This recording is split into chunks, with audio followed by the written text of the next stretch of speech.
Hello and welcome to the Indy Author Podcast. Today, my guest is Daniel Palmer. Hey, Daniel, how are you doing? Hey, I'm doing great. Thank you for having me here. It is my pleasure. To give our listeners a little bit of background on you, Daniel Palmer is the USA Today bestselling author of 10 critically acclaimed suspense novels, including his latest as DJ Palmer, The Perfect Daughter. He published his first novel, Delirious, after a decade-long career in e-commerce, where he helped launch websites for major online retailers, including Barnes & Noble. Following the success of Daniel's publishing career, he founded Day in the Life Media, a video production and communication company committed to helping brands identify their brand heroes so that they can tell stories in a way that directly impacts the bottom line. And we're going to return to that in our conversation. He's also a recording artist, an accomplished blues harmonica player, and a lifelong Red Sox fan. And Daniel lives in New Hampshire with his wife and his 2 children. I asked Daniel to come on the podcast to talk about mid-career author branding. But before we dive right into that, and I think there's going to be a nice segue here, I was very interested when I read about the fact that you had done brand-centric work in your corporate life and outside your writing life. And so I'm wondering if you could talk about how you made the transition from that work to being a thriller author, both from a creative and a business point of view. Yeah, sure. First of all, thank you for having me. Great to be on the podcast. So we're talking about Day in the Life Media, right? Well, Day in the Life Media and any lessons that you carried forward from your work, for example, at the online retailer. Right. So the online retail jobs, I guess I did a lot of the brand work. So when I showed up at Barnes & Noble, I was the third employee who was basically hired to help launch and build the website. I had gotten out of graduate school, and a friend of mine who I went to grad school with said that there was this opportunity to move to New York City. I lived in Boston at the time, to move to New York City and compete against this upstart company called Amazon. And that there was this chance that Barnes & Noble could get into that space, or really wanted to be in the same space. And I was like, well, what are they going to do? I didn't even know what Amazon was. I mean, the internet was brand new. They said, well, they want to sell books over the internet. And I laughed. True story. I laughed and I said, you think people are going to actually buy stuff over the internet? Have you used the internet? So obviously I was a visionary. I went to New York. I interviewed with the CTO, and I was just a kid, mid-20s maybe.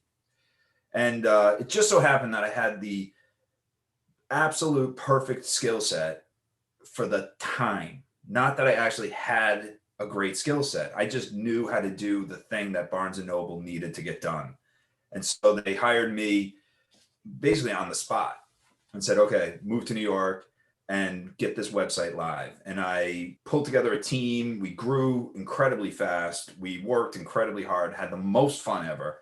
And we built a website that went live on AOL, and we beat Borders to the punch.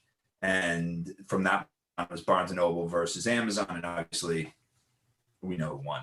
But it was a great experience in terms of understanding how to bring an identity of a corporation online and how to translate that feeling of who the company is to the consumer. And that awareness that you're projecting a certain persona to an outside audience has stuck with me in my writing career.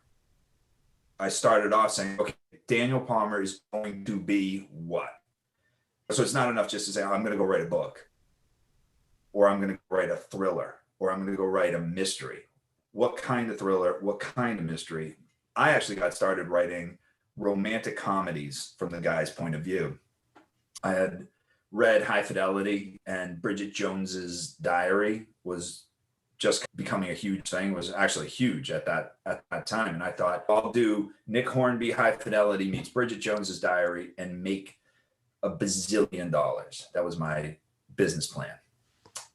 Didn't work out that way. What I found out is that women who I was targeting, who are the primary readers of romance, evidently don't care a ton about the guy's point of view. So I found out that I liked writing, but I didn't have a path for getting my books published because I didn't have a genre. So I switched genres to the books that I like to read, which were thrillers. So I'd read Stephen King, I'd read Dean Koontz, I'd read Tom Clancy, Thomas Harris, just kind of the big thrillers of the day, Robert Ludlum. And I talked to my father, whose name is Michael Palmer. He passed away in 2013, but he was a very successful medical suspense novelist. He and Rob Cook and Ted Garrison really single-handedly, I think, created the medical suspense genre. Cook obviously was first mover there with Coma. That was just a huge success. So I asked my dad, how do you do it? How do you write a thriller? I want to do this. I'm interested.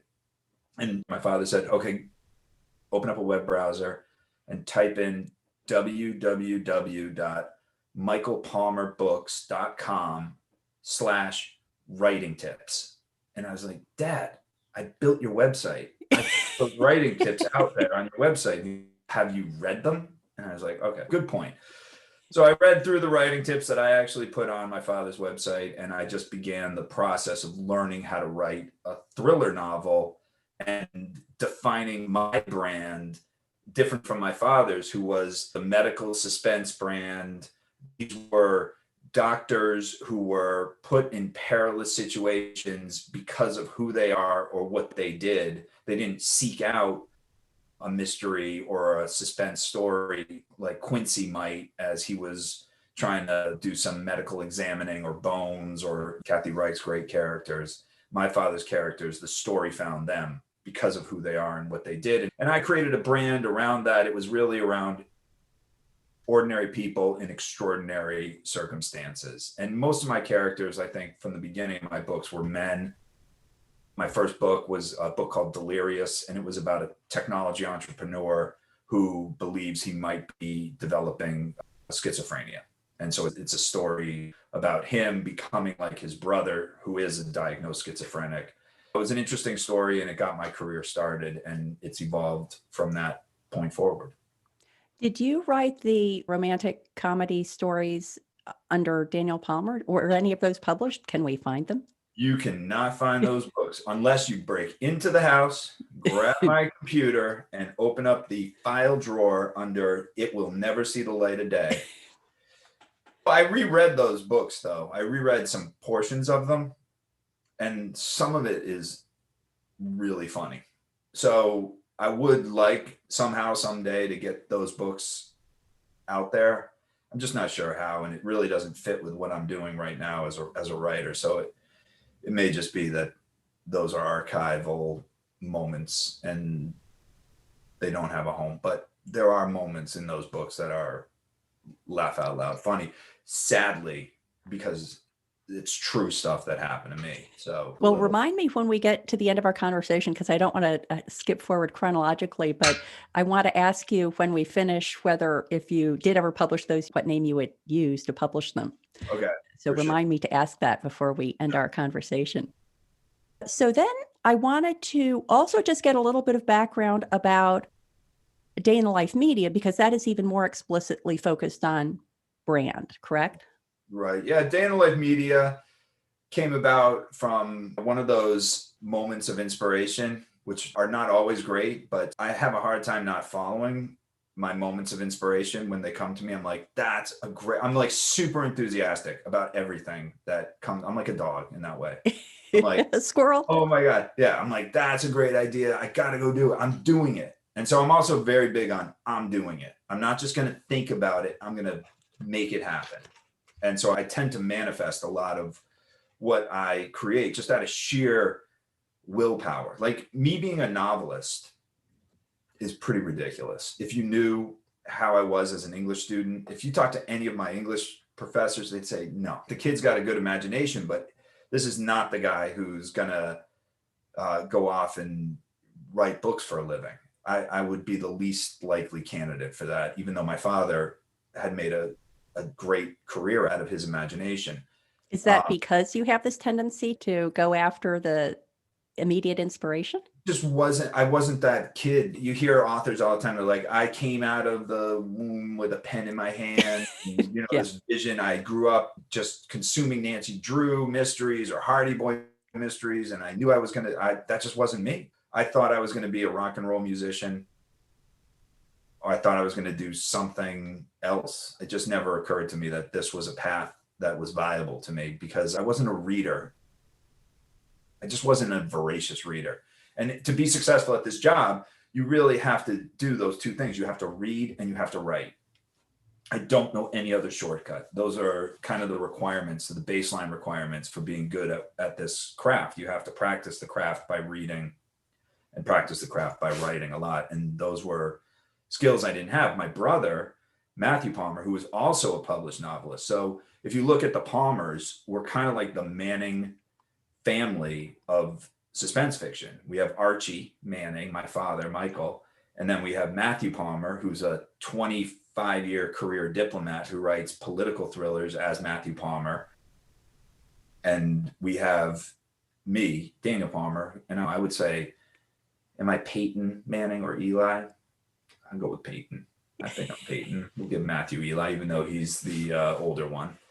But we'll ask listeners to comment on which Manning they think you are. Which Manning am I? And so my brother was the voracious reader. My brother always had a book in his hand, and he was constantly reading, read everything. And so I always thought, oh, Matthew's going to be the first one to be published, or he would potentially have that as a career. And turned out that I did it first. So anyways, in a moment of inspiration, I realized after I was doing all this writing and character development that I saw from my corporate world a problem with how corporations saw themselves. And the issue is that companies, this was my thesis, if you will, my guiding principle that made me want to start this business. Companies see themselves in, if I was to put it in story context, as Luke Skywalker. So they are the hero, that this great company, let's just say they manufacture rope that mountain climbers would use to scale a mountain. And they're like, we are the best rope for mountain climbing. And if you want to be a mountain climber, you need our rope because we're the hero. And I have to say to this rope manufacturer, I have bad news for you. You're not Luke Skywalker. In the story, you're actually the Force. You're this nebulous thing that really exists to make the hero successful. The hero is the person, the woman who's climbing the mountain using your rope. Let's not, conflate those two things, and let's actually help you understand how to rebrand yourself or market yourself under the context of who's the hero and how do we, the company, help the hero on their journey. And so I basically took the concept of the hero's journey, which is, obviously something I didn't create, but I reapplied it to corporate branding and said, let's create videos, stories about your brand that cast you in the right role as the Force and show the Force helping the hero, the protagonist, using your ability, your product or your service to scale that mountain and accomplish their dream and accomplish their goal. And it created a narrative. I followed that hero's journey story structure to say, this is how your ad, if you will be very sticky and will truly reflect your brand's character to the consumer in a way that will be emotionally relatable to them. And so it was a kind of a different approach to branding. And that's why I built this company around that concept.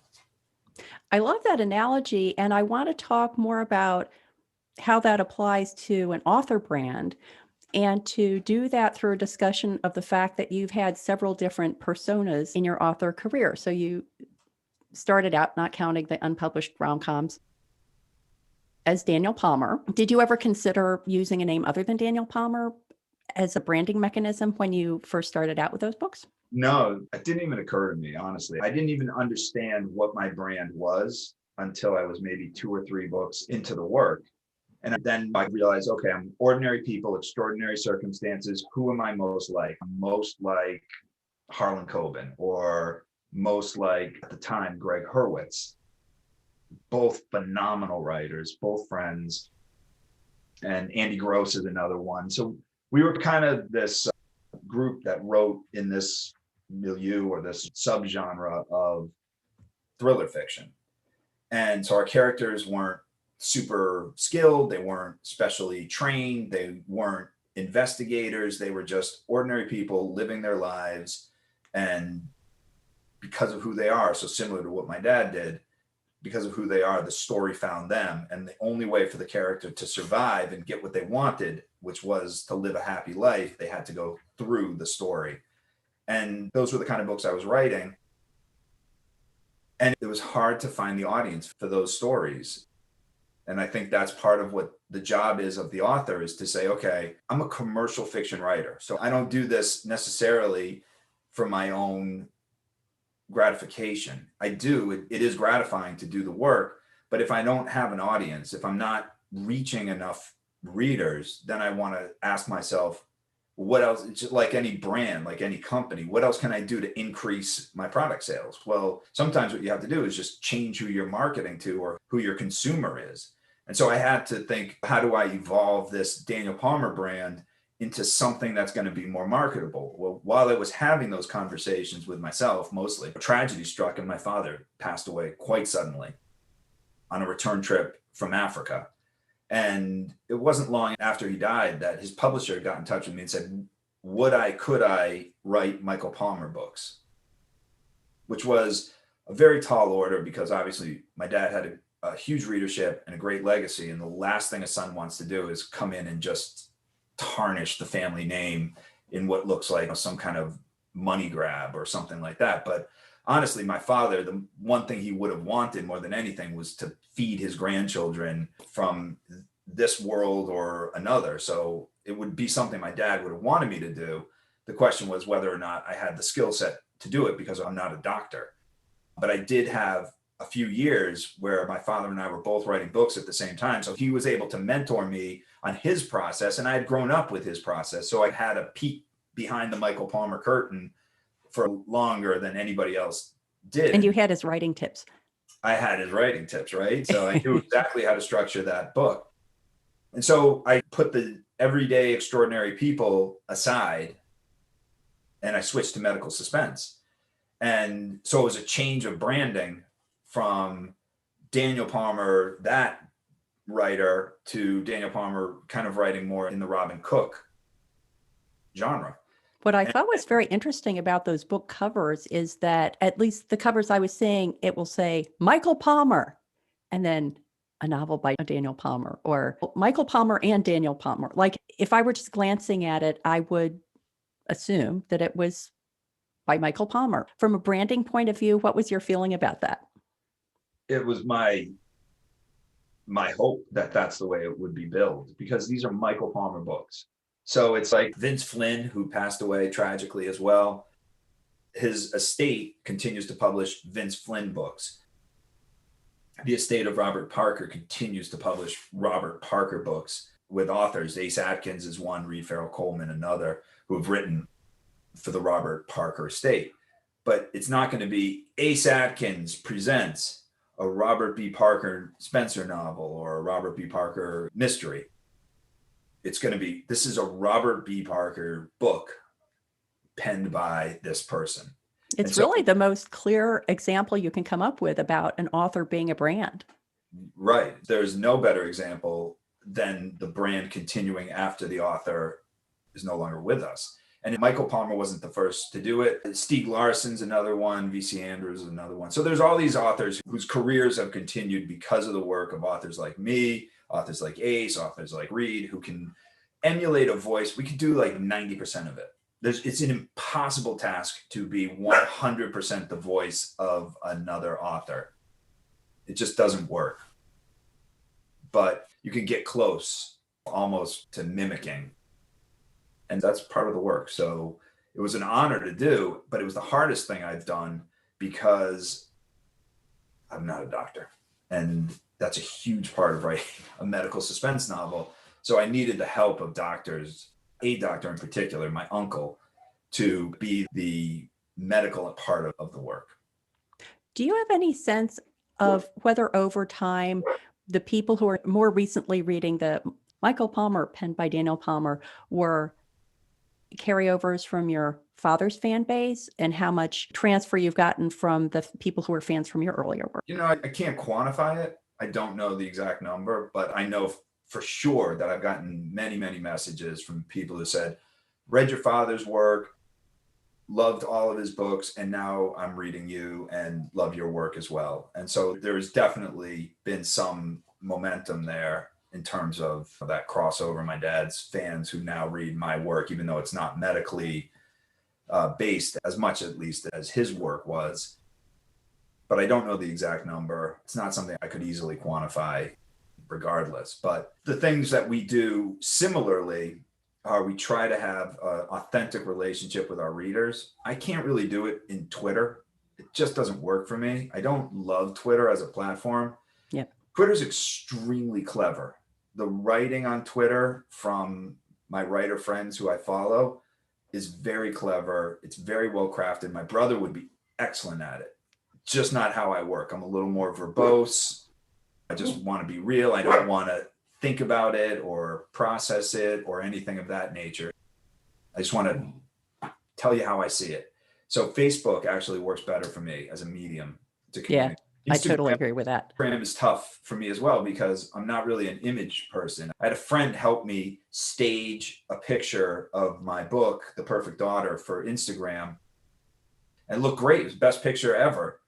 But then, of course, I have to go on Facebook and say, here's a picture I took on Instagram, but I wasn't actually reading the book, and then used my book as a placeholder to hover over the book so that you can see the inside and the cover. And I didn't drink any of this coffee, and I just happened to drop it down like that. Yeah, I can't keep anything secret. So Facebook is where I go to connect with my fans, my readers. And I actually have an author group independent of my Facebook page. And that's a group that I give a lot of free stuff away to, and special excerpts or sneak peeks or what have you. And I asked that group to then become my street team, if you will, and say, you guys are it. Get out there and get the word out, start spreading the word. So they help to build that early momentum. So I don't want it to be a massive group, but it's grown substantially since I started it. I think that's a great idea. I actually recently started a private Facebook group after a conversation. I'll put a link in it with Jason Casper. The episode was about Jason's move from being independently published to traditionally published. But we got talking about his Facebook private group and how productive it is for him. And it incented me to spin up my own. So I'll include a link to that episode in the show notes. And I'm curious if, in your analogy about Luke Skywalker, if the books or the author brand or the force, are the readers the Luke Skywalkers?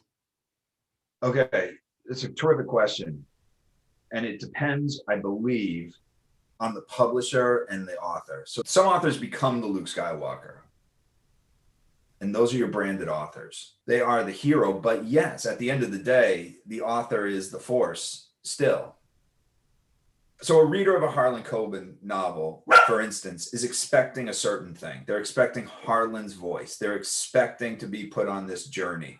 But at the end of the day, the reader wants to have a certain experience that is going to be meaningful and impactful to them. And if they don't have the experience, then the reader's going to feel like they didn't get anything out of the story. The readers love to envision themselves in the book. They want to be the one who's solving the problem, solving the crime. If it's always a reflection back on them. So the author's job is to create sort of the space for the reader to feel like this could be me, this could be happening to me. Then their brain engages in a different way, and they have a different level of empathy and connection to the characters and to the story. So that's when it becomes hugely successful. So I think for the most part, the reader's always the hero, and we want to give the reader that space to do the job. But there are certain authors for whom just the name of the author will sell the book. And if you go to the Amazon world, however, in a lot of cases, the name of the author isn't as important as the marketing of the book. So did the book hit my inbox? Is the book a Kindle daily deal? Is the book priced at a price point that I would buy it?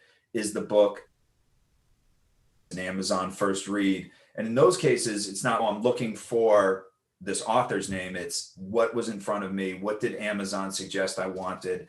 And those books sell crazy numbers of units because It's just a different approach to the marketing. And then there's where I'm at, more or less, is you're still trying to get that book to kind of propel you to that next rung on the ladder.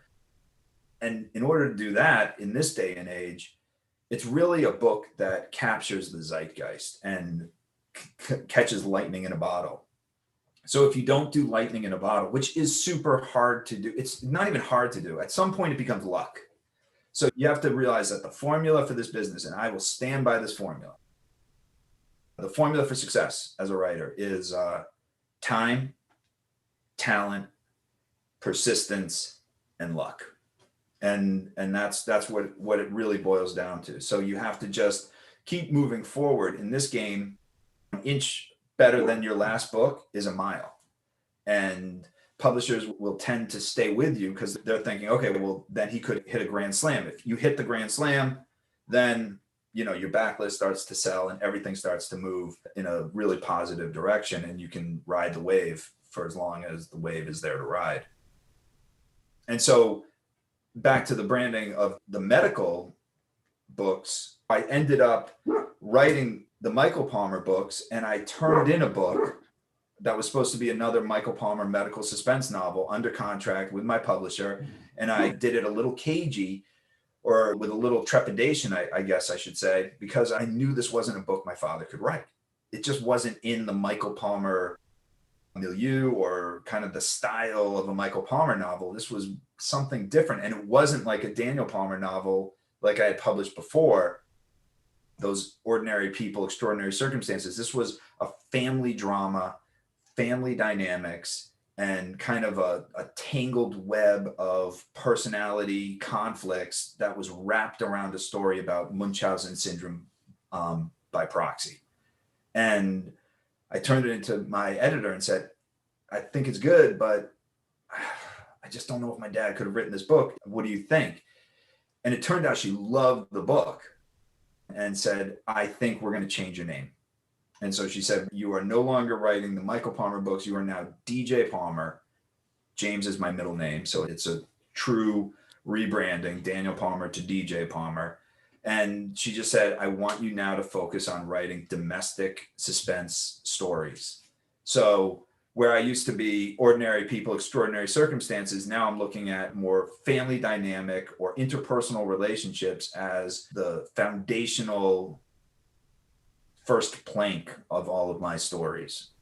And that's been the switch to DJ, and it's been really good for me. You had said earlier that you weren't, at least initially, a big reader. Did you become a big reader over time? I mean, you're mentioning lots of comp type authors. Are those comp authors you found yourself, or that your publisher said, oh, you should read Harlan Coben because you're like him? Yeah, it's a great question, because I had a super successful father who was a writer. I had an in with a top flight New York literary agency. And so I had all of these ingredients, if you will, to just go, oh, I'm going to be a writer. And 3 days later, my career is taking off. Doesn't work that way. The first thing I had to do was learn how to be a writer. And so from the moment I said, I'm going to do this, and I had closed a retail e-commerce business that I had helped to launch. We built websites for Dick's Sporting Goods, Ulta Cosmetics, a toy company that went out of business based in Philadelphia, or based out of Philadelphia, a company called Zany Brainy, which I suspect you might have known because you're from that area. So I built Zany Brainy's e-commerce business. And when we closed the doors and I turned the key and said, that was a good run, but our run is done, I said, I'm going to be a fiction writer, and set off with my rom-coms, and all of that journey from the day I said I'm going to do it to the day my book came out was about 12 years. And in those 12 years, I studied, I read voraciously, and I really studied the craft. And I didn't just read passively. I read, how are they doing it? Why are they making these choices? What is happening? How do you generate suspense throughout this story? Where is the right kind of flow, narrative flow? And I just became a very critical, active reader versus just a passive reading for pleasure. In the course of doing that, I rediscovered a love for reading. I did as a kid read a little bit, here and there, like Jaws, all of the Stephen King books, these Dean Koontz books. And so I was able to kind of tap into that. I just wasn't a reader like my brother, who would read anything and everything multiple times. You know, he had one book here and then a book there and then a cereal box he would read. He just read anything that had a word he would read. And so I became a reader, but not only that, I became a student at the same time. And I did what Malcolm Gladwell said, which is 10,000 hours. I don't know how many hours I put in, but it was a crazy amount of hours, and certainly close to a million words written before I ever published anything. I think it's funny that whenever Stephen King comes up in one of my conversations with an author or business person, any of the guests on the podcast, he's always the exception to the rule. Like, you can't write a story where you wander off into things that won't really have anything to do with the main story, unless you're Stephen King. Or you really can't write books that are 1,200 pages long, unless you're Stephen King. And I feel bad for anyone who's reading Stephen King saying, yeah, I'm going to follow in his footsteps, because obviously he's doing it right. And they're overlooking but he's Stephen King. I mean, that's a huge factor. And you're absolutely right. Stephen King, and I've had that thought while I'm writing, and people, they'll say, oh, I wish that you did less of this. And it's like 2 paragraphs on a certain side character or whatever. And they would wish that didn't exist in the book. And readers do that. Again, back to the reader is the hero. Well, the reader thinks this is how the book should have gone. And I'm unhappy with the book because you didn't write it the way I would have written it. And there's no way you can argue that. You just have to say, well, I'm sorry, but that's not what happened. This is what happened. But Stephen King could write chapters about this side plot, as you mentioned, and we'll gobble it up because he's Stephen King. We can't all do that. So you have to find your strength, find your kind of voice as the force. You, the author, are the force. So you have to find what you do well as the force and bring that to the reader. On the transition from being Daniel Palmer to Michael Palmer, a novel by Daniel Palmer, and DJ Palmer, did your publisher recognize that you had this branding background yourself and work through that with you? Or it sounds like they just said, guess what? Your new name is DJ Palmer. Back to Star Wars. And I don't know if folks remember the scene where there's a chess game, moving chess pieces, and it's Chewbacca versus C-3PO. And Yep. C-3PO makes the winning move, and Chewbacca gets mad, and Han Solo basically suggests, hey, you better let the Wookiee win, because droids don't rip your arms out of your sockets when you lose. And I just always loved that line, and I use that line in my career, which is let the Wookiee win. Whatever, I'm not that guy, I'm not that writer, and I would advise other writers to do as I do, because it works for me. I guess you have to follow your own path, but if my editor says, hey, this is good, but it should be blue, well, how blue? Lee Child is a friend and a mentor and somebody I always just looked up to, and his editor would say, hey, Lee, it's a great book, you've done amazing work, but wouldn't it be better if this happened? And Lee looked at it and would look at that passage and go, yeah, it would be better if that happened, but that's not what happened. And then Lee Child is the other. Well, it's Lee Child. Those are the two. It's Stephen King and Lee Child. Yeah, you just have to go with that. So I follow my publisher's lead, what they work best, and I go in that direction. I do it with the book. And when my editor says this isn't for me, I say, okay, well, let's figure out how to fix it. And I think this is sage advice. Neil Gaiman offers this advice as well. And I think it's very sage advice, which is if somebody tells you something isn't working with your book and they tell you exactly what's wrong and exactly how to fix it, be skeptical. If somebody tells you something isn't working in the book and they're not sure why, but it just doesn't work for them, pay very close attention, because that's the stuff that you want to figure out how to fix. The people who know exactly how to fix it, they don't know the craft, they don't know the job, and they're too deep in their own thought to be a source of trusted information. But it's those people who say, this just doesn't work for me, and this area is weak. And it's your job as the writer to figure out why isn't it working and then how to fix it. And so I follow their advice on all the fixes. And my editor seldom says, on page 225, change this to this. They just say, on page 225, no. Okay. And I'm going to figure out how to fix that. And so I follow their lead with the books and I follow their lead with the branding. And those are the only things within my control. A lot of this business just is not in my control. When you made the switch to DJ Palmer, obviously one of the reasons people sometimes use initials is if you want to disguise your gender. Was that part of why that change happened? A slightly different genre being a better match for an author who could be a woman or a man? Yeah. So I would say 90% of my readers are women, maybe 95. Was And that across no, your whole it is career? definitely, Earlier, it was more men, right? yeah, it's definitely shifted. I mean, it's always women are 75% to 80% of the readership of fiction. It's just always has been. Even when my dad started off in the 80s, when my father was in the very early stages of his career, he pitched an idea to his new agent then, Jane Berkey, who was the owner of the Jane Rotrosen agency, JRA, where I'm still a client. My brother's a client, my father's a client. They're my agent. They'll be my agent for life. That's just where my family is. He pitched to young Jane, who was just getting started in this business, and now they have Kristen Hanna, they have Lisa Gardner, Tess Gerritsen, and tons of huge authors, William Rice. He pitched a book about a secret society of doctors dedicated to euthanasia. And Jane looked at that and said, Michael, do you know that 75% of readers are women? So what if it was nurses? And right then my father was like, yeah, that's a million times better book. Secret Society of Nurses dedicated to euthanasia became the Sisterhood, became my father's first published novel, and was a massive, huge, multi-million selling copy success. And that was how he got started. And his readership was mixed. There was a lot of men who read his stuff and a lot of women. So mine, definitely more women than men. But as I switched to the family focused dramas, these domestic suspense stories, really, and started writing women characters, almost predominantly women protagonists, my readership switched to almost exclusively women.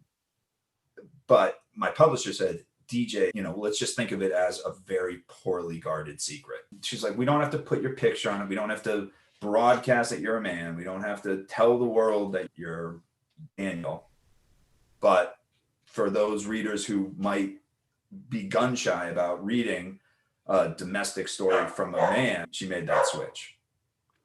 It would be interesting to look and see over time how secretive those kinds of switches have been, because you can imagine that before the world of social media, people could make that switch. You could put a fake picture on your cover if you wanted to, and only a small pool of people would know who you are. But now that authors are getting more and more out on social media, it would be harder and harder to do. And one of my favorite stories, and I always wonder if this is apocryphal or a marketing ploy, is J.K. Rowling thinking she could write the Robert Galbraith books and no one would ever know. Right. Well, she was happy. She was happy to sell no copies. Yeah. And She even, I understand, had gotten a friend of hers who, when there had to be in-person meetings with the publisher, would pretend that he was Robert Galbraith. Right. Yeah. I don't think and I don't know, because I'm sure she wanted to, but I think she vastly underestimated her own fame when she thought that she was going to be able to get away with it. Right. I mean, somebody took her secret and broadcast it. And Yeah. I suspect he wasn't happy. Because being J.K. Rowling comes with a whole degree of weight. But I do believe that over the course of whatever number of books, that they don't think of these books as J.K. Rowling books. They think of them as Robert Galbraith books, and they're written in a very certain style. And so I think she's done a remarkable job of rebranding herself and stepping outside of the box that she always would have been in, where people, if it was a J.K. Rowling book, they would have been like, this is a really interesting mystery, but where are the wizards? And so she kind of freed herself from that bit of bondage there and could explore her vast talent as a writer. I mean, she is ridiculously talented across multiple genres. Well, I wonder if a book like The Casual Vacancy would have done better if it had been, I think that was published under J.K. Rowling. And you couldn't really get a book that was more different in tone from Harry Potter than The Casual Vacancy. And I wonder if it would have been, well, maybe it was more embraced. I didn't like it personally. I love all her other stuff, but I couldn't read The Casual Vacancy. It was too snarky for me. Yeah, Um, yeah, I actually didn't read that. I have read the Robert Galbraith books, and Yeah. obviously I've read Harry Potter, because who hasn't read Harry Yeah. Potter? One of the reasons I wanted to have this conversation is that I have two series and they both have paranormal, supernatural aspects to them. In fact, my tagline is, what happens when an extraordinary ability transforms an ordinary life? We had been talking about another version of that earlier. And I have a standalone that doesn't have any supernatural or paranormal elements. And I've been thinking that I might want to put that out there under a different name, not to be secretive about it, but to give a very clear message that this is going to be different. So, if you want to follow me from my series to the standalone, that's fine, but don't expect people to be talking with dead people. But one of the considerations I've heard is that if you pick initials, a problem is that you have to be very consistent about how you present it. And this may be more an issue for your publisher than it is for you, but you could have DJ space Palmer, or you could have D period space J period space Palmer. You could have D period J period space Palmer. Did you get any insight from your publisher about why they decided to go with initials, even though there is that logistical consideration versus, Chris Palmer? Right, like a sort of ambiguous name, gender. Yes, exactly. I think because my publisher publishes BA Paris, and this is a guess. I'm guessing on this one. I have no insight specifically, but I think they saw a lot of success with BA, and they thought, okay, we got AJ Flynn, BA Paris. And so they saw it as, this is sort of a trend that readers have embraced. So readers are okay with the initials. Readers seem to like the initials. And so I think they thought it would be fine versus really saying, I'm somebody who I'm not. And that was another consideration. They really didn't want to make it a true pen name. So, Alex Finlay just published a very successful book. Alex is a pen name, but Alex is also a gender neutral kind of name. So I don't know, is Alex a man? Is Alex a woman? Who is Alex? So that was a complete rebranding. We're stepping away from this author's past work and we're creating something brand new for readers to follow along with.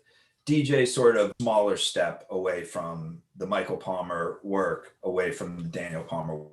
It's not as giant a leap. So I think that was why they were okay with saying, let's go with the initials. And I haven't even looked, but yeah, apparently it's dots. I'm dots. Yep. I never even thought about it. So now I get to return to the question I had been speculating about earlier, which is if you ever did decide to pull the rom-coms out of the drawer and send them out, how would you want those built? Yeah, those would be a Daniel Palmer book. I would do those. I wouldn't try to disguise myself as a woman writing from a guy's point of view. I'd say this is a book from a guy's point of view about relationships and about young love and two people trying to build a life together and seeing how that all plays out. But again, the probability of those books ever seeing the light of day is really low. It's just low. Right now I'm busy finishing up the next DJ book, and then there's going to be a DJ book after that. So is every minute of my day taken up writing? No, but I need space in my day to think and to be able to process. That's a big part of the work, which is just having that kind of downtime to really give the story a chance to breathe and see, well, what did I do? What did I do right? What did I do wrong? How can I fix it? How can I make it better? Great. Well, Daniel, thank you so much. This has been so interesting and so illuminating. Please let the listeners know where they can go to find out more about you and your work online. Sure. You can check out DJ Palmer Author, the website, DJ Palmer Author on Facebook, and DJ Palmer Author on Twitter. That'd be great to hear from anybody. Try to be as responsive as I can. But obviously, as you know, I have a very active dog who takes up a lot of my time. So if I'm not getting back to you, chances are I'm throwing a ball to my dog or doing something to take care of my dog. Excellent. Well, I think you have your priorities right. Right. Thank you so much. I appreciated it. Nice to talk with you. Nice talking with you too.